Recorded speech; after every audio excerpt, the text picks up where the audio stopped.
कई सालों से ह्यूमनॉइड स्पीशीज और डीमंस के बीच वॉर चल रही है।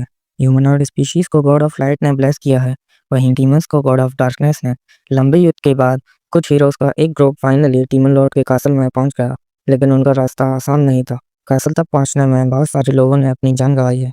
वहीं जब वो लोग थ्रोन रूम के पास जा रहे थे, तब उनका सामना एक खतरनाक डीमन से होता है। थेरन काइल और अर्जा से कहता है कि वो उसके बिना ही आगे चले जाएं, तब तक वो इस डीमन को संभालेगा। ये जानते हुए भी कि थिरन इस लड़ाई से वापस जिंदा नहीं लौट पाएगा, वो दोनों वहां से आगे बढ़ जाते हैं।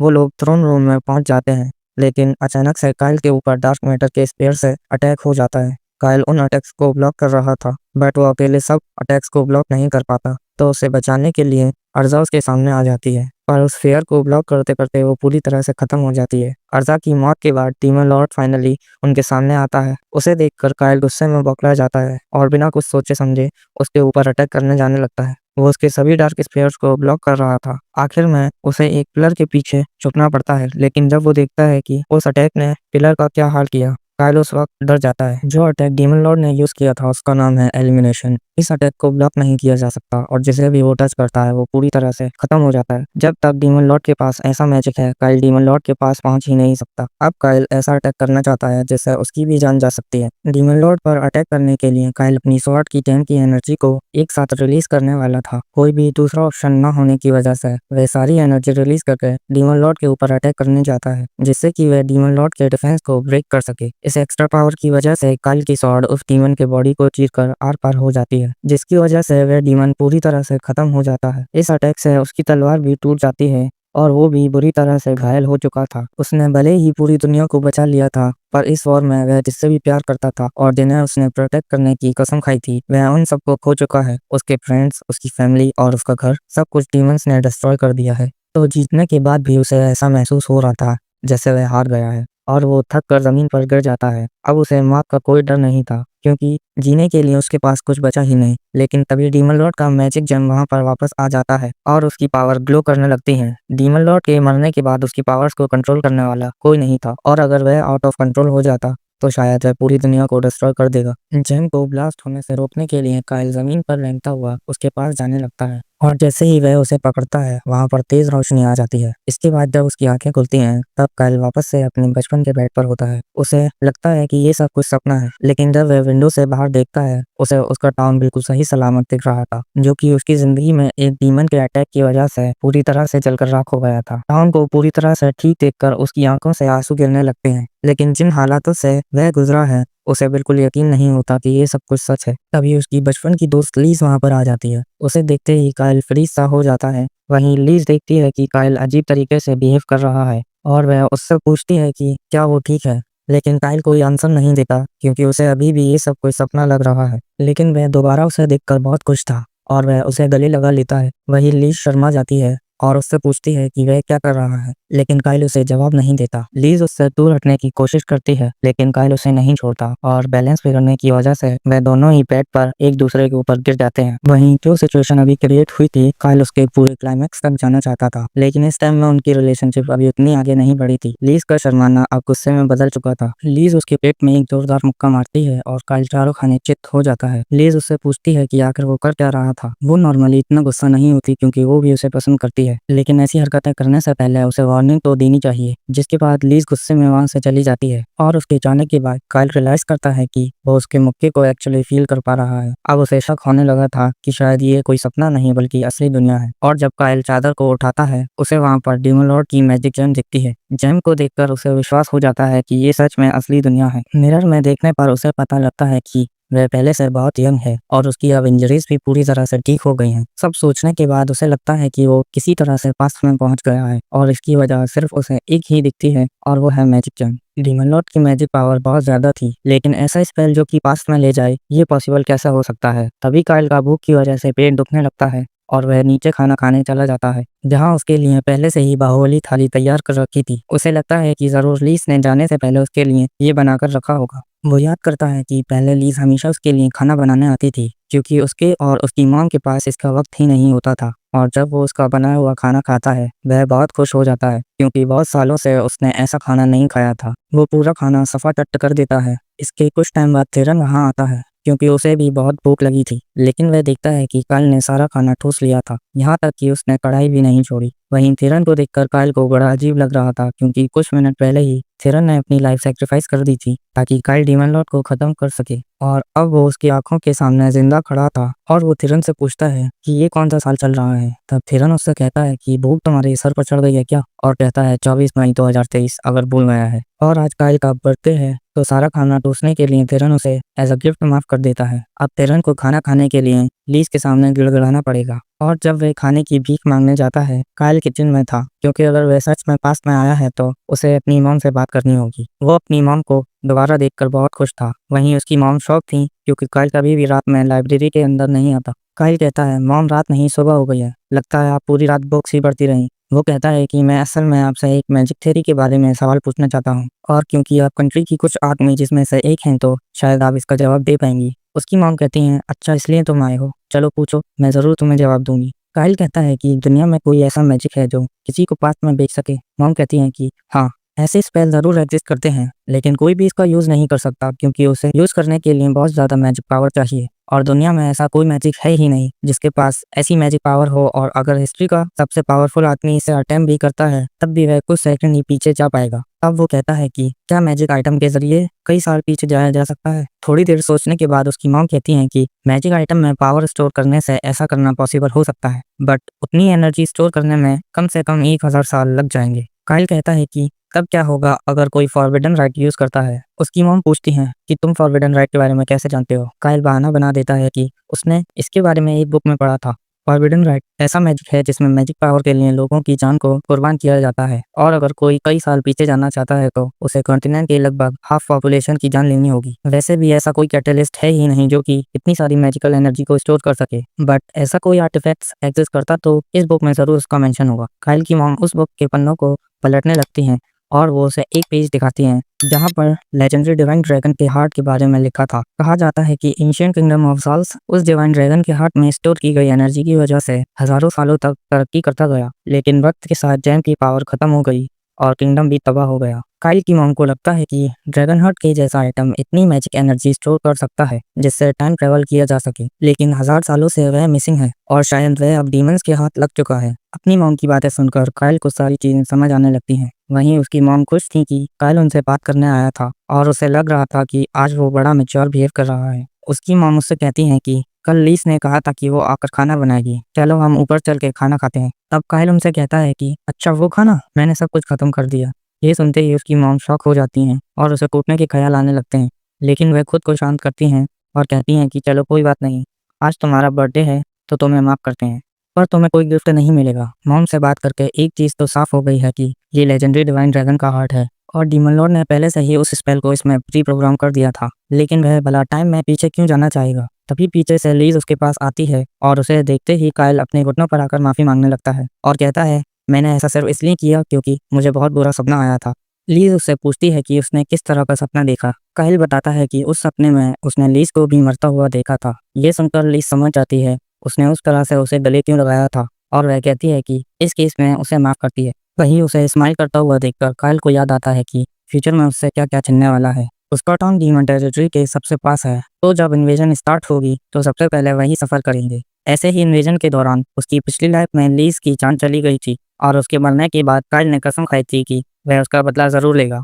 लेकिन अब लीज उसके सामने जिंदा थी, और अगर वह कुछ नहीं करता है तो 3 साल बाद वह फिर से सब कुछ खो देगा, और वह कसम खाता है कि वह फ्यूचर को ज़रूर बदलेगा और सबको बचाकर रहेगा। और फिर काइल फ्यूचर में होने वाली सभी इवेंट्स को बुक में लिख लेता है। तो अगले दिन वो डीमन लॉर्ड से लड़ने के लिए ट्रेनिंग करने लगता है, और वो अपने सामने डीमन लॉर्ड की एक मेंटल इमेज बनाता है और उससे फाइट करने लगता है। वो उसके कुछ अटैक्स को ब्लॉक करता है, पर उसका शरीर अभी उतना फुर्तीला नहीं है, लेकिन वो महसूस करता है कि उसकी मैजिक पावर्स और भी बढ़ गई हैं और उसके मैजिक स्पेल्स और भी पावरफुल हो गए हैं। लेकिन उसका ये शरीर पहले से अभी बहुत कमजोर है, जिसके लिए उसे अभी बहुत ज्यादा ट्रेनिंग की जरूरत है, जिससे उसकी स्ट्रेंथ और फुर्ती बढ़ जाए और उसकी बॉडी उन मैजिक पावर को हैंडल कर सके। वहीं लीज और थेरन उसे झाड़ियों से छुपकर देख रहे होते हैं और उनके हिसाब से वो पागलों की तरह बस चिल्ला रहा है और हवा में अपनी तलवार इधर उधर घुमा रहा है और उन्हें उसके मानसिक संतुलन की फिक्र होने लगती है। तभी वहाँ पर थिरन की मॉम लैला आ जाती हैं और वो उन्हें बताते हैं कि काइल कुछ टाइम से अपनी ट्रेनिंग पर ज्यादा ध्यान दे रहा है, जो कि बहुत अजीब बात है क्योंकि 3 दिन पहले तक उसे किसी चीज से फर्क नहीं पड़ता था। कोई लड़का अगर रातों रात इतना बदल जाए तो इसका मतलब साफ है कि ये एक लड़की का चक्कर है। ये सुनकर लीज को बहुत गुस्सा आ जाता है क्योंकि उसने उससे तो कन्फेस नहीं किया था, तो उसे लगता है कि वो किसी और लड़की के चक्कर में पड़ा हुआ है और वो उसकी गर्दन पकड़ के इसके बारे में पूछने लगती है और इतना झंझोड़ने की वजह से वो उल्टियां करने लगता है और जबरदस्ती उसके पेट से खाना निकालने के लिए लीज उसके लिए लंच बनाती है। और जब वहाँ पर सभी लोग मौजूद थे, काइल उनसे पूछता है कि बेस्ट तरीका क्या होगा ताकि सारे नेशन एक साथ एक्शन लें। तो वो उसे बताते हैं कि इसके कुछ तरीके हैं। पहला, अगर किंग उसकी बात माने तो इसके लिए उसे एक इन्फ्लुएंशियल फिगर बनना होगा, एक प्रीस्ट या फिर एक हीरो। वो डिसाइड करता है कि वो एक महान हीरो बनेगा क्योंकि उसे ये सब आने वाले 2 सालों के अंदर करना था। इसके बाद वो अपने रूम में जाकर बहुत सारी बुक्स पढ़ने लगता है ताकि वो अपने मिशन को प्लान कर सके, और क्योंकि वो फ्यूचर से वापस आया है जिससे उसे पता है कि आगे क्या होने वाला है, तो इसका उसे फायदा भी है। तभी वहाँ पर थिरन आ जाता है और वो उसे बुक्स पढ़ता हुआ देखकर चौंक जाता है। क्या तुम सच में हीरो बनना चाहते हो? जानते हो ना ये उतना आसान नहीं है। हाँ, मैं बिल्कुल सीरियस हूँ। नॉर्मली हीरो बनने के लिए डीमन किंग या उसके जैसा कुछ मारना पड़ता है, पर अभी मैं ऐसा नहीं कर सकता, इसलिए मैं रिसर्च कर रहा हूँ। हीरो बनने के लिए मुझे सिर्फ ताकत ही नहीं, पैसा भी चाहिए, क्योंकि हीरो के तौर पर मैं मदद करने के लिए लोगों से पैसे नहीं मांग सकता, लेकिन इक्विपमेंट और ट्रैवलिंग में बहुत ज्यादा पैसा लगता है। तो जर्नी पर निकलने से पहले मुझे बहुत सारा पैसा चाहिए। साथ ही जो इन्फ्लुएंशियल लोग हैं, मुझे उनके साथ जान पहचान भी बढ़ानी पड़ेगी। ये सब सुन के लग रहा है तुम पॉलिटिशियन बनना चाहते हो, हीरो नहीं। अगर मैं जल्दी से हीरो बनना चाहता हूँ तो मुझे पॉलिटिशियन जैसी कुत्तों वाली हरकतें तो करनी पड़ेंगी। वहीं उसकी बातों को सुनकर थिरन एक चीज तो समझ गया था कि हीरो बनना उसका एंड गोल नहीं है। वो ये सब कर कर कुछ और अचीव करना चाहता है। हाँ, मेरे पास हीरो बनने की कोई और वजह है, पर मैं तुम्हें वो अभी नहीं बता सकता। अगले दिन काइल लैला से बात करता है और उन्हें बताता है कि वो अपनी जर्नी पर निकलने वाला है और उसने ये बात अपनी मॉम को पहले ही बता दी है, पर अभी लीज को बताने का मौका नहीं मिला। लैला कहती है कि उसे अपने साथ थिरन को ले जाना चाहिए क्योंकि वो एक बहुत बढ़िया शील्ड बन सकता है। एक शील्ड? मैं अपने प्यादे को ऐसे थोड़ी वेस्ट करूंगा, मैं तो उसे बलि का बकरा बनाने के बारे में सोच रहा हूँ। वहीं थिरन भड़कते हुए कहता है कि तुम्हें मुझ प्यादे से भी पूछ लेना चाहिए कि वो क्या चाहता है। फिर काइल लीज से मिलकर उसे बताता है कि वो 2 दिन में निकलने वाला है। ये सुनकर लीज दुखी हो जाती है, पर वो उसे उसके गोल से रोकना नहीं चाहती थी, तो वो उससे उसकी डेस्टिनेशन के बारे में पूछने लगती है। मैं पहले रॉयल कैपिटल जाऊंगा और वहां से जरूरी सामान लेने के बाद असली काम शुरू हो जाएगा। लीज कहती है कि क्या मैं तुमसे एक रिक्वेस्ट कर सकती हूँ, पर काइल पहले से जानता है कि वो क्या कहने वाली है। वो उसे अपने साथ ले जाने से मना कर देता है। लेकिन तुम थिरन को तो अपने साथ ले जा रहे हो, मैं भी उतनी ही मजबूत हूँ जितना कि वो, और वैसे भी मैं ओरेकल वॉरियर्स के साथ बहुत अच्छे से ट्रेन कर रही हूँ और मैं तुम दोनों के ऊपर बोझ नहीं बनूंगी। लेकिन काइल तभी उसे किस कर लेता है और किस के बाद लीज शर्म की वजह से उससे बहस नहीं कर पाती और काइल उससे कहता है कि वो लौटकर सबसे पहले उसी से मिलेगा। तब तक वो चाहता है कि वो सेफ रहे और लीज उससे कहती है कि वो उसका इंतजार करेगी। आगे काइल लीज के साथ शॉपिंग पर जाता है, तभी बाजार में उसे एक एल्फ दिखती है। काइल उसे देखकर हैरान हो जाता है क्योंकि वो अर्जा थी। काइल याद करता है कि वो दोनों अपनी पिछली जिंदगी में कितने ज्यादा क्लोज थे और अर्जा उससे इतना प्यार करती थी कि उसने उसे अपना असली नाम भी बता दिया था, जो एल्फ में बहुत बड़ी बात है। वो उसे देखकर इतना ज्यादा हैरान था कि वो उसका असली नाम एक्सेस बोल पड़ता है। लेकिन ये सुनकर अर्जा अपनी तलवार निकालने लगती है क्योंकि वो दोनों एक दूसरे को नहीं जानते थे और एक रैंडम ह्यूमन उसका नाम कैसे जान सकता है। वो बड़े बाजार में झगड़ा नहीं कर सकते थे, तो वो उसका असली नाम लेकर अर्जा को सुला देता है। इस तरह से एक प्रॉब्लम तो सॉल्व हो गई थी, पर लीज ने सब कुछ देख लिया था और अब वो गुस्से में आग बबूला है। काइल कहता है कि उसके पास इसकी अच्छी एक्सप्लेनेशन है। तुम्हारे पास क्या एक्सप्लेनेशन है? तुम एक सुंदर एल्फ लड़की के पास गए, उसे सुला दिया और उसे गले लगा रहे हो। जब अर्जा को होश आता है, काइल उससे कहता है कि वो उसका असली नाम नहीं जानता, उसे कोई गलतफहमी हुई होगी, लेकिन वो कोई दूध पीती बच्ची तो थी नहीं जो उस पर यकीन कर ले, और वो उसे मारने की धमकी देने लगती है ताकि वो किसी को उसका असली नाम ना बता पाए। तो उसे शांत कराने के लिए काइल कहता है कि वो उसके साथ कॉन्ट्रैक्ट बना सकता है ताकि वो उसका ट्रू नेम किसी भी बुरे काम के लिए यूज ना कर सके, और उसके टर्म्स ये होंगे कि काइल किसी को भी उसका ट्रू नेम नहीं बता सकता, ना ही किसी बुरे काम के लिए यूज कर सकता है, और अगर वो इन शर्तों को तोड़ता है तो वो तुरंत ही मर जाएगा। क्योंकि काइल अपनी जान दांव पर लगा रहा था, तो अर्जा को उस पर भरोसा हो जाता है, लेकिन अभी वो कॉन्ट्रैक्ट नहीं बना सकते थे क्योंकि उसके लिए उन्हें फुल मून का इंतजार करना होगा, जो कि 3 हफ्ते में है। और क्योंकि काइल अपनी जर्नी पर जा रहा था, तो अर्जा को भी उसके पीछे जाना पड़ेगा ताकि वह किसी को भी उसका नाम ना बता दे। अगले दिन सभी लोग जाने के लिए तैयार थे। वहीं अब लीज भी उनके साथ जाएगी क्योंकि जो हरकतें वो अर्जा के साथ कर रहा था वो उस पर भरोसा नहीं कर सकती थी। इसके बाद वह अपनी जर्नी पर निकल जाते हैं, जहाँ थिरन सुंदर लड़की देखते ही उसके साथ फ्लर्ट करने लगता है। अब क्योंकि हमारी पार्टी में अर्जा भी है, हमें सीधा रॉयल कैपिटल जाने की कोई जरूरत नहीं। हम सबसे पहले सनगढ़ माउंटेन में जाएंगे मैजिक भूल भुलैया को ढूंढने। थेरन कहता है कि इसका कोई फायदा नहीं है क्योंकि भूल भुलैया इतनी ज्यादा बड़ी है कि उन्हें कभी वो ट्रेजर मिलेगा ही नहीं। काइल कहता है कि उसकी फिक्र मत करो, उसने उसके लिए डिटेल मैप बना रखा है जो कि उसने अपनी पुरानी मेमोरी से बनाया था, लेकिन उन्हें लगता है कि किसी ने उसे ठग लिया है। ऐसा ही किसी के पास उसका मैप कैसा हो सकता है। अर्जा को काइल के लिए बुरा लगने लगता है तो वह कहती है कि वह पेपर 1000 साल पुराना मैजिक ट्री पेपर है ताकि सबको उसकी बात पर यकीन हो सके। वहीं वह दोनों काइल से ज्यादा अर्जा की बातों पर भरोसा करते थे तो वह तुरंत ही मान जाते हैं कि वह मैप असली है। लेकिन वह मैप इतना ज्यादा बड़ा है कि उन्हें ट्रेजर तक पहुंचने में कई साल लग जाएंगे। लेकिन काइल के पास इसका भी सॉल्यूशन था और वह टनल खोदने लगते हैं। इसकी मदद से वह किसी भी ट्रैप से बचकर निकल जाएंगे। वहीं अर्जा भी अपनी अर्थ स्पिरिट से उसकी मदद कर रही थी ताकि वह टनल गिर न जाए। दिन भर खुदाई करने के बाद वह अपने कैंप में वापस जाते हैं जहां लीज ने उनके लिए एक भालू बनाया था। क्या इस भालू को तुमने हराया है? मुझे नहीं पता था कि तुम्हें भी वेपन चलाने आते हैं। मैंने कब कहा कि मैंने वेपन चला के मारा है? इसे तो मैंने अपने हाथों से घोटा है। खाने के बाद अर्जा अपनी मैजिक से वहां पर एक आर्टिफिशियल स्प्रिंग बना देती है और जब वह दोनों वहां नहा रही थी थेरन को रोकने के लिए काइल को अपनी पूरी ताकत लगानी पड़ रही है। अगले दिन वह फिर से खुदाई पर लग जाते हैं और ब्रेक के दौरान अर्जा उससे पूछती है कि वह हीरो क्यों बनना चाहता है, क्योंकि कोई भी आम इंसान हीरो बनने के लिए इतना आगे नहीं बढ़ता। उनकी जर्नी और टनल में काम करने के दौरान उसने ऐसी रिंग्स पहनी है जो कि उसकी बॉडी को 9 गुना भारी कर देती हैं, लेकिन तब भी उसने कभी ना ही कंप्लेन की ना ही रोका। क्या तुम्हारी ये सब करने की वजह इससे जुड़ी है कि तुम मेरा असली नाम जानते हो?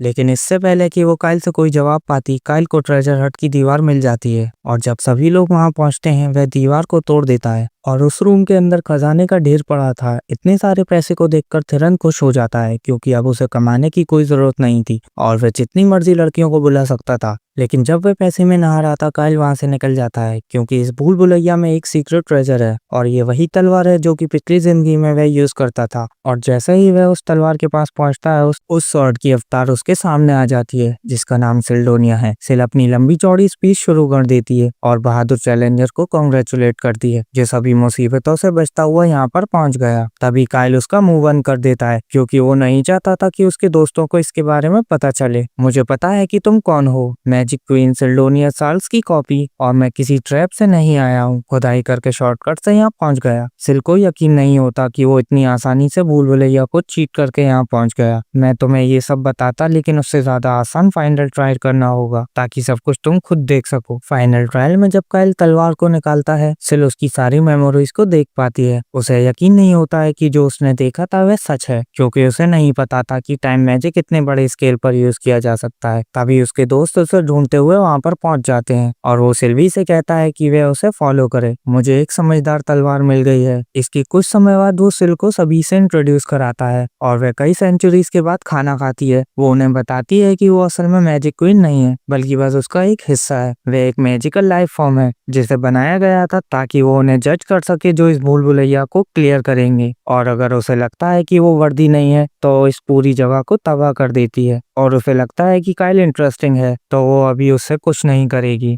और वो उन्हें उस बैग को भी लेने को कहती है क्योंकि वो ट्रेजर से लिंक्ड है। इसके बाद वे रॉयल कैपिटल में पहुंच जाते हैं, लेकिन वहां जब भी सिल को कुछ खाने को दिखता है वह उसकी तरफ भागने लगती है तो बार बार थिरन को उसे रोकना पड़ता है। इसके बाद वह एक वेपन शॉप में जाते हैं, लेकिन ये एक्सक्लूसिव जगह है तो शॉपकीपर उनसे पूछता है कि क्या उनके पास रिकमेंडेशन लेटर है क्योंकि उनके जैसे बच्चे यहाँ की चीजों को अफोर्ड नहीं कर सकते।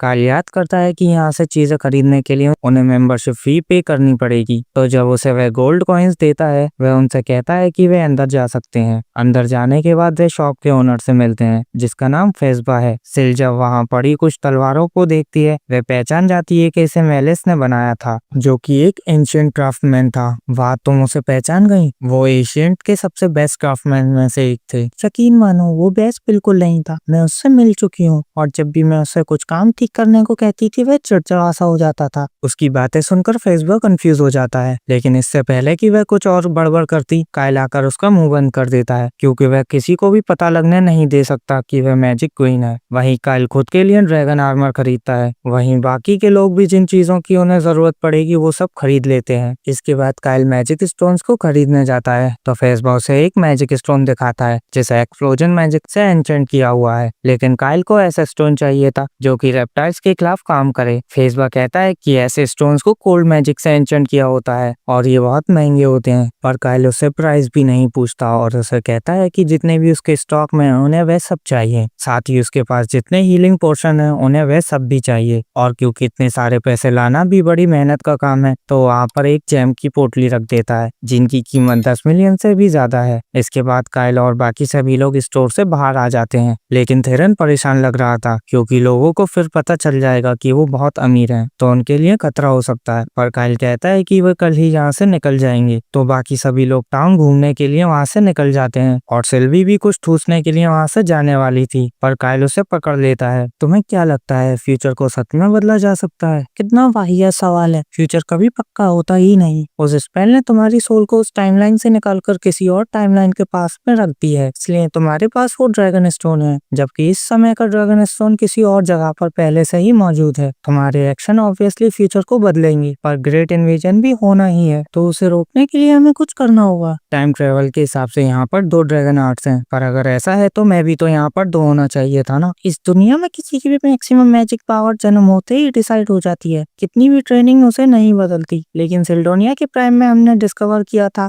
कि किसी की भी मैक्सिमम मैजिक पावर इंक्रीज की जा सकती है। सोल फ्यूजन से हमने बच्चों में आर्टिफिशियल सोल्स के साथ इसे ट्राई किया था, लेकिन वो बहुत बड़ा फेलियर निकला, इसलिए स्पेल को फॉरबिडन स्पेल घोषित कर दिया गया। हमारे साथ भी ऐसा ही हुआ है। फ्यूचर काइल और यहाँ की काइल की सोल मर्ज हो गई है, और क्योंकि तुम दोनों एक ही इंसान थे तो इसमें कोई भी प्रॉब्लम नहीं हुई, और इसी वजह से तुम्हारी मैजिक पावर डबल हो गई है, तो तुम अपनी पिछली जिंदगी से बहुत ज्यादा ताकतवर हो गई। वहीं रात को वो दोनों घूमकर वापस आ गई हैं और ली सोने को तैयार थी, पर अर्जा उससे कहती है कि वो फुल मून को एंजॉय करना चाहती है। लेकिन तभी उसे याद आता है कि वो यहाँ पर इसलिए है क्योंकि वो काइल के साथ कॉन्ट्रैक्ट बनाने आई थी, तो वह भागते भागते काइल को ढूंढने निकल जाती है जो कि सिल के साथ ट्रेनिंग कर रहा था, और वह उसे कॉन्ट्रैक्ट बनाने को कहती है, और वह कॉन्ट्रैक्ट के लिए वहाँ पर एक मैजिक सर्कल बना रही थी। बचपन में अर्जा ने देखा है कि कॉन्ट्रैक्ट हमेशा कपल के बीच में होता है, एक कमिटमेंट की तरह, और वह फ्यूचर में भी ये करना चाहती थी, पर उसने कभी नहीं सोचा था कि उसका पहला कॉन्ट्रैक्ट इस तरह से होगा। वो सर्कल को कंप्लीट कर देती है, लेकिन थकावट की वजह से काइल सो गया था, तो अर्जा उसे चिल्लाकर उठाती है क्योंकि रात खत्म होने से पहले उन्हें ये कॉन्ट्रैक्ट पूरा करना होगा। तो काइल उसके साथ सर्कल के सेंटर में आ जाता है। काइल याद करता है कि उन दोनों ने इस सेरेमनी को तब परफॉर्म किया था जब पिछली जिंदगी में उसने उसके साथ शादी की थी। तो सबसे पहले वह कसम खाता है कि वो उसका ट्रू नेम किसी को भी नहीं बताएगा, लेकिन भावनाओं में बहकर वह आगे बढ़कर उसे किस कर लेता है। वो पहले तो इतनी हैरान थी कि वो कुछ भी नहीं करती, लेकिन जब उसे पता चलता है कि क्या हो रहा है, वो उसे पीछे धक्का देती है और पूछती है कि वह कर क्या रहा है। वहीं काइल भी कंफ्यूज था कि वो इतने गुस्से में क्यों है, क्योंकि किसी तो कॉन्ट्रैक्ट का फाइनल स्टेप है। अर्जा कहते हैं कि ऐसा तभी होता है जब कॉन्ट्रैक्ट मैरिज का हो, और ये उसका नहीं था, तो वह गुस्से में आग बबूला हो रखी है। अगले दिन वे लोग अपनी जर्नी पर निकल जाते हैं, जहाँ लीज देखती है कि वे सबके सब थके हुए थे। काइल कहता है कि अर्जा के साथ एक घटना की वजह से वह लेट तक जागा रह गया। वहीं थेरन पूरी रात एक गर्लफ्रेंड पटाने के चक्कर में था, लेकिन पैसा आने के बाद भी उससे कोई नहीं पटी। वहीं वो लोग अभी आर्किन की तरफ जा रहे हैं, और काइल किसी को भी कुछ एक्सप्लेन नहीं करना चाहता था, तो उसने सबको बताया है कि सिल के पास भविष्य देखने की ताकत है और उसके हिसाब से उन्हें वहां पर जाना चाहिए। जब वो लोग आर्कन पर पहुंचते हैं, उसी दौरान प्रिंसेस मेलिना टाउन को विजिट कर रही थी। मेलिना बहुत अच्छी प्रिंसेस है, तो सारी जनता उसे बहुत प्यार करती है, लेकिन काइल जानता है कि अब से 2 दिन बाद मेलिना की मौत हो जाएगी। जब वो एक विलेज की तरफ जा रही होगी, एक हाइड्रा उसके कैरेज पर हमला करके उसे मार डालेगा। सीन्स के विलेज में कुछ समय पहले ही हाइड्रा ने हमला किया था, और मेलिना वहां पर इसलिए जाती है ताकि वो लोगों को अपना सपोर्ट दिखा सके। सिल उससे पूछती है कि कहीं ऐसा तो नहीं कि उसे असैसिनेट किया हो, और इंसिडेंट को ऐसा दिखाया गया जैसे ये सब कुछ एक्सीडेंट है। हाँ, ऐसे रूमर्स तो थे कि उसका भाई प्रिंसेस सबके पीछे था, लेकिन उसके खिलाफ कोई भी सबूत नहीं मिला। वहीं काइल उस इंसिडेंट का यूज करना चाहता है ताकि उसके हीरो बनने की जर्नी शुरू हो सके। और अगर मैं हीरो बनना चाहता हूँ तो जब मैं उसे बचाने जाऊँ तो वो सब कुछ नेचुरल लगना चाहिए। उसी वक्त वहाँ पर थेरन आ जाता है और बताता है कि उसे प्रिंसेस के स्केड्यूल के बारे में कुछ नहीं पता लगा। वो सब तो ठीक है, पर तुम स्केड्यूल को ढूंढ क्यों रहे थे? मैं उसे मुसीबत से बचाना चाहता हूँ ताकि हमारे बीच रोमांटिक वाली खिचड़ी पक सके। काइल उसे बताता है कि मेलिना सच में खतरे में है, और उसे सिल ने बताया है अपनी भविष्य देखने वाली पावर से। अगले दिन जब मेलिना जा रही थी, वो सभी छुपकर उस पर नजर रख रहे थे, लेकिन बिना नजर में आए वो उसके ऊपर कैसे नजर रखते, ये उन्हें समझ नहीं आ रहा था। तभी सिल खुद को एक चिड़िया में ट्रांसफॉर्म कर लेती है और बताती है कि उसकी असली बॉडी काइल की तलवार में लगी जेमस्टोन में है और ये सब सिर्फ मैजिकल प्रोजेक्शन है, तो वह आसानी से अपनी फॉर्म को बदल सकती है। इसके बाद वह प्रिंसेस के ऊपर उड़ने लगती है और जो भी वो देखती है काइल और उसके साथी जेमस्टोन के अंदर उसे देख पाते हैं। ये देखकर थेरन बड़ा खुश हो जाता है क्योंकि इसकी मदद से वो लड़कियों को यहाँ वहाँ देख सकता था। तब सेल कहती है कि वे फुटेज पर ध्यान दें क्योंकि वहाँ पर मामला सीरियस हो गया है। ड्राइवर्स ने अचानक से ही गार्ड्स के ऊपर हमला करना शुरू कर दिया है और वो लोग भागते हुए कन्वॉय की तरफ जाने लगते हैं, लेकिन तब तक ड्राइवर्स ने गार्ड्स को हरा दिया था और मॉन्स्टर को समन करने के लिए वहाँ पर रिचुअल भी शुरू कर दिया है। इसी दौरान वहाँ पर काइल और उसके साथी पहुंच जाते हैं। उन्हें देखकर वो उनसे लड़ने के लिए तैयार थे, लेकिन अपनी स्पीड को बूस्ट करके काइल आसानी से उन दोनों को हरा देता है। वो उन दोनों को बांध देते हैं ताकि उनसे बाद में पूछताछ कर सके।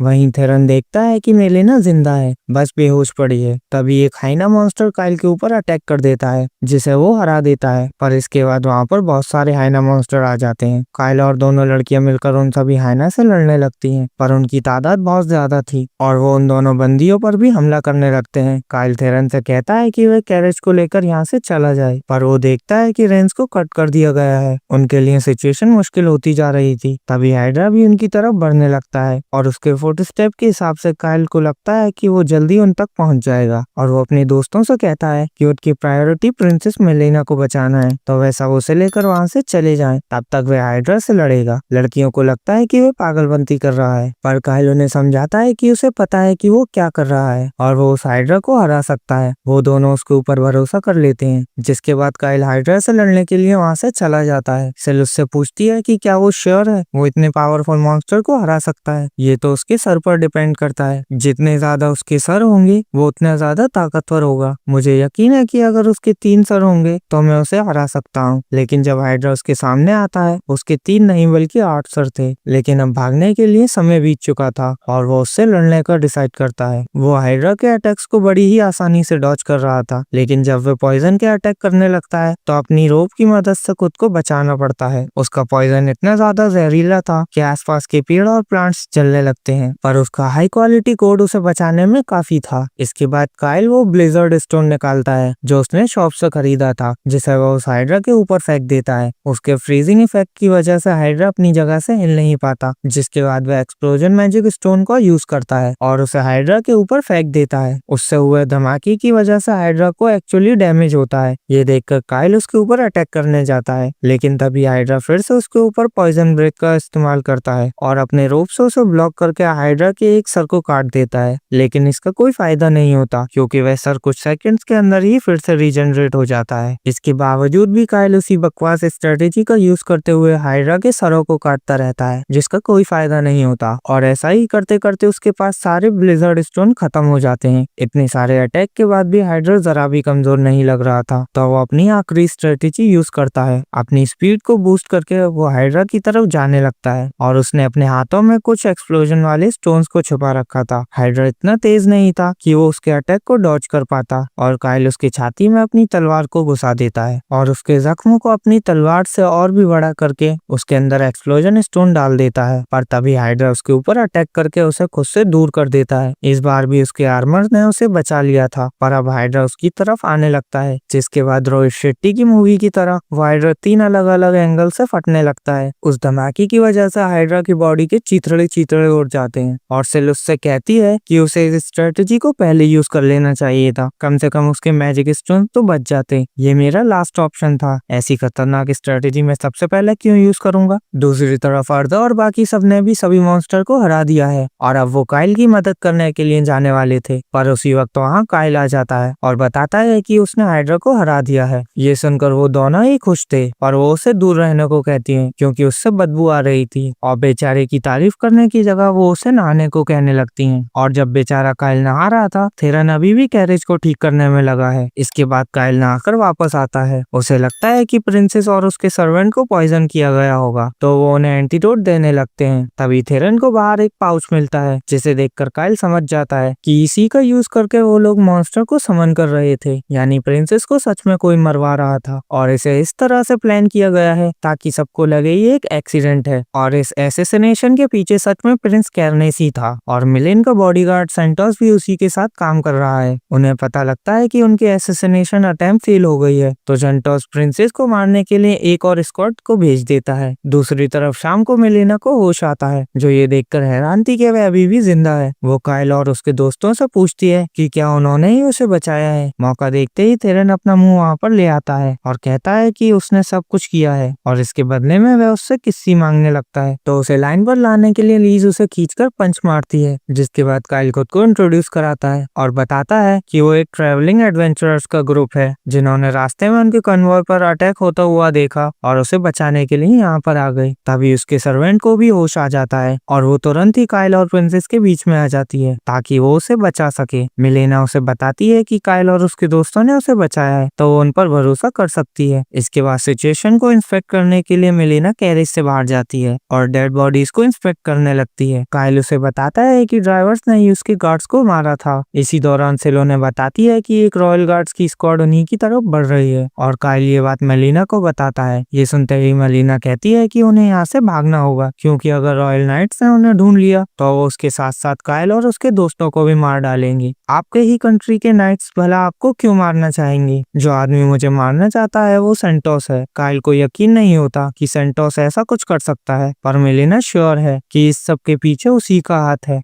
जिसके बाद वो अर्का से कहती है कि वो यहाँ की सभी डेड बॉडीज को जला दे, ताकि रॉयल नाइट्स यहाँ पहुंचकर उसे उन जली हुई बॉडीज के बीच ढूंढने में थोड़ा समय बर्बाद करें। अर्का अपने फायर मैजिक का यूज करके उन सभी डेड बॉडीज को जला देती है। जिसके बाद मेलिना सबसे कहती है कि वो उसके साथ चलें और रास्ते में वह उन्हें सब कुछ समझा देगी। इसके बाद थेरन भी उस मॉन्स्टर समनिंग पाउच को आग के अंदर डाल देता है।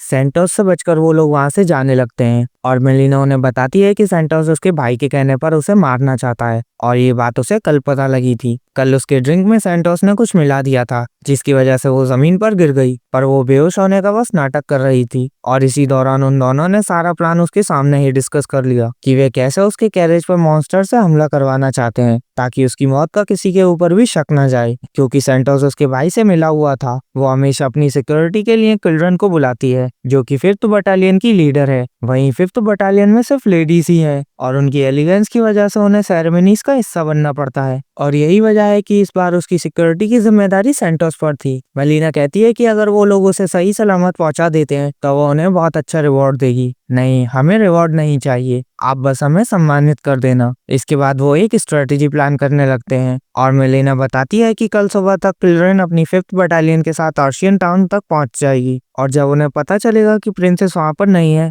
वे उसे ढूंढते हुए जरूर आएंगे और उनका सामना सेंटोस की 2nd बटालियन से होगा। दोनों की ताकत लगभग बराबर ही है और अगर कुछ भी होता है तो सेंटोस को नुकसान ज्यादा होगा। थेरन कहता है कि कल सुबह होने तक उन्हें पास के ही गांव में रुक जाना चाहिए। हम ऐसा नहीं कर सकते, सेंटोस हमें मारने के लिए पूरे गांव को तबाह कर सकता है। हमें घूमकर आर्चन टाउन में चले जाना चाहिए, वहां पर हजारों लोग हैं, वो सबको नहीं मार पाएंगे और वहां हमें 5th बटालियन भी जल्दी मिलेगी और साथ में मिलकर हम सेंटोस को हरा सकते हैं। मेलिना कहती है कि अगर वो मुड़े तो उनका सामना सेंटोस के लोगों से हो जाएगा, पर काइल कहता है कि जब वे सामने आएंगे वो उन्हें संभाल लेगा। इसके बाद वे लोग रुककर तैयारियां करना शुरू कर देते हैं और सिल्क काइल को बताती है कि सेंटोस नाइट के साथ नहीं है। इससे उनके लिए चीजें बहुत आसान हो जाती हैं। प्रिंसेस उसकी एबिलिटी को देखकर काफी हैरान थी और तभी वो देखती है कि उनके पास हाई क्वालिटी पोशन और स्टोन्स हैं और वो हैरान होकर पूछती है कि वो लोग आखिर हैं कौन। हम बस हीरो बनना चाहते हैं जो यहाँ से गुजर रहे थे। इसके बाद हम नाइट्स को देखते हैं जो कि अटैक करने के लिए तैयार थे। उनका सारा ध्यान सामने से आ रहे प्रिंसेस के कैरेज पर था। तभी सेल उनके ऊपर बहुत सारे स्टोन्स गिरा देती है, जिसकी वजह से वहां पर धमाके होने लगते हैं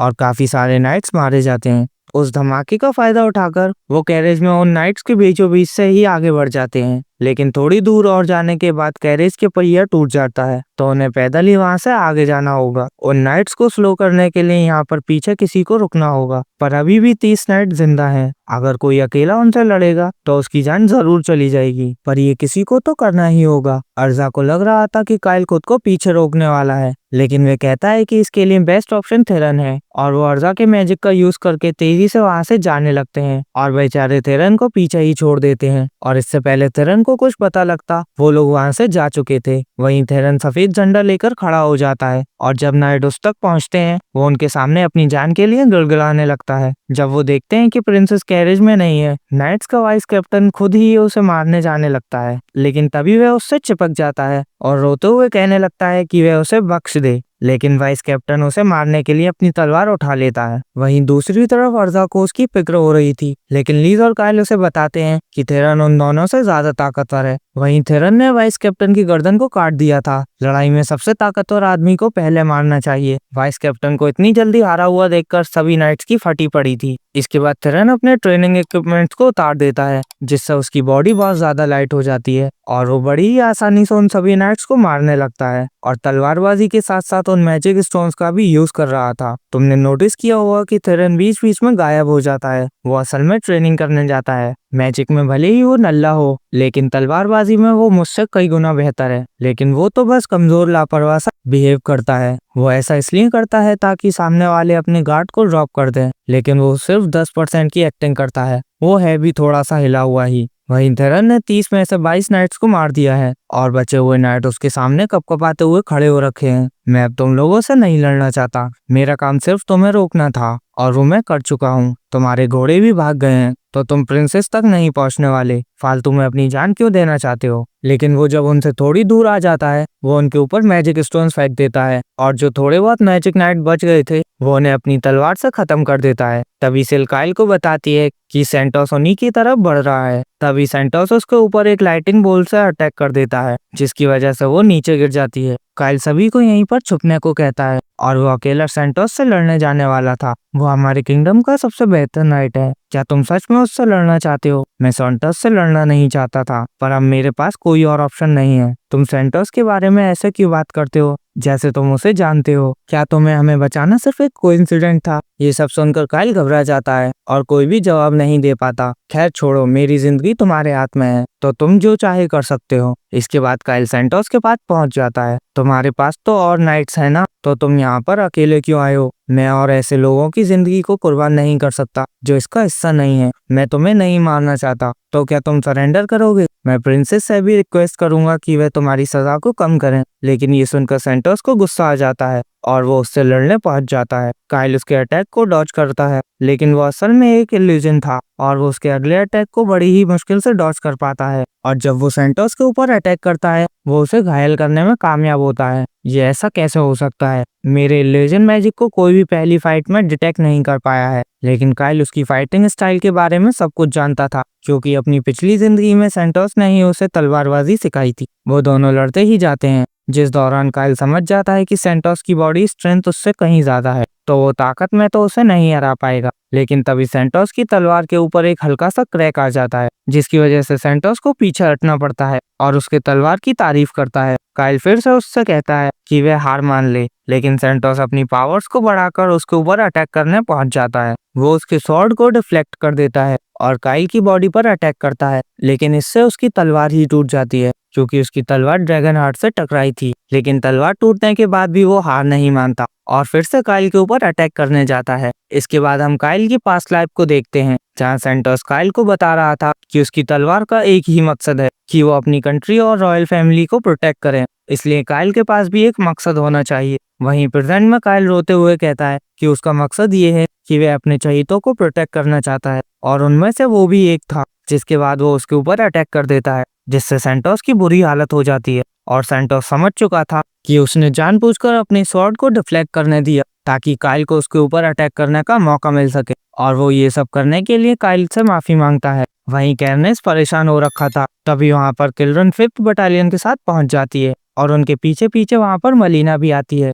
जो उन्हें प्रिंस कैरनेट को इंटरोगेट करने का ऑर्डर देती है। जिसके बाद 2 नाइट जाकर उसे पकड़ लेते हैं। इसके बाद मलीना उन सभी को रॉयल कैपिटल में अपने रॉयल पैलेस में इनवाइट करती है। जिसके बाद वहां पर किंग भी आ जाता है, जो अपनी बेटी को सही सलामत देखकर बहुत खुश था और काइल के साथ बाकी सभी का शुक्रिया अदा करता है। लेकिन उसे अभी भी समझ नहीं आ रहा था कि सेंटोस कैरनेस का साथ क्यों दे रहा था। उसे लगता है कि इसमें शायद उसके दुश्मन नेशन या फिर डीमंस का हाथ हो सकता है, इसलिए वो उन सब से रिक्वेस्ट करता है कि वो इस बात को किसी को भी ना बताएं। इसके बाद पूरी कंट्री में ये न्यूज़ फैलाई जाती है कि मेलिना और कैरनेस के ऊपर मॉन्स्टर ने हमला कर दिया था। इसी में सेंटोस की मौत हो गई और कैरनेस भी बुरी तरह से घायल है, लेकिन कुछ हीरोज ने प्रिंसेस मेलिना को बचा लिया। इसके बाद अगले दिन रॉयल पैलेस के अंदर एक सेरेमनी थी जिसमें उन सभी हीरोज को सम्मानित किया जाना था।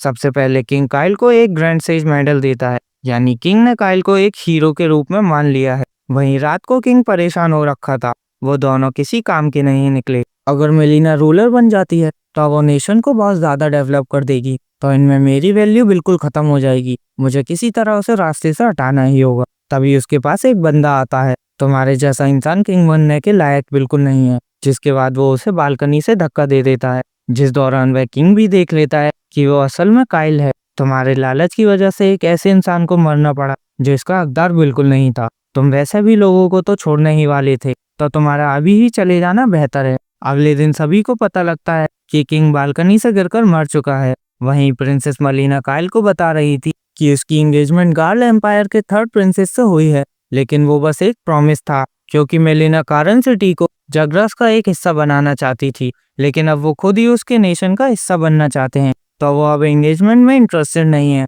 और इसी लेटर को पहुंचाने के लिए वो काइल को देती है। रात को काइल अपने रूम में बैठा हुआ था, जहां से उससे कहती है कि वो लड़की बहुत ज्यादा चालाक है। वहीं काइल को इस बात का डर था कि जब इसका गार्गल एम्पायर को पता लगेगा वह क्या करेंगे। अगले दिन मेलिना उससे मिलने आती है, क्योंकि वह उसे अपने रॉयल गार्ड में शामिल करना चाहती थी, लेकिन काइल उसे मना कर देता है। ये सुनकर मेलिना हंसने लगती है, क्योंकि उसे पहले से ही पता था कि वह मना ही करेगा, जो देखकर काइल गुस्सा हो जाता है, क्योंकि बेचारे का मजाक बन चुका है। और जब काइल बाकियों के साथ जा रहा था, मेलिना बालकनी से उन्हें देख रही थी, तभी उसके पास नीनो आती है और पूछती है कि क्या वो काइल को अपने प्यार में गिरा पाई। मेलिना कहती है कि वह इतनी क्रूर नहीं है जो लोगों की फीलिंग से खेले, वो बस काइल को अपने साथ में पाकर ही खुश होगी, क्योंकि अब वो इस कंट्री की लीडर बन चुकी है और उसे काइल जैसे लोगों की जरूरत है। दूसरी तरफ काइल एक फेसबा के स्टोर में रुकता है जरूरत के सामान को खरीदने के लिए। फेसबा सैंड के मेडल रिसीव करने के लिए काइल को कॉन्ग्रेचुलेट करता है, जहां काइल उसे बताता है कि वह भी कारण की तरफ जा रहे हैं। फेसबा उन्हें बताता है कि कारण की हालत कुछ अच्छी नहीं है, अभी वो पूरी कंट्री ब्लैक स्मिथ गिल्ड चला रही है और उनकी वजह से कारण के साथ ट्रेडिंग भी नहीं कर पा रहे, लेकिन वहाँ की आइटम्स बहुत अच्छी होती हैं, तो शायद वहाँ उन्हें कुछ मिल जाए।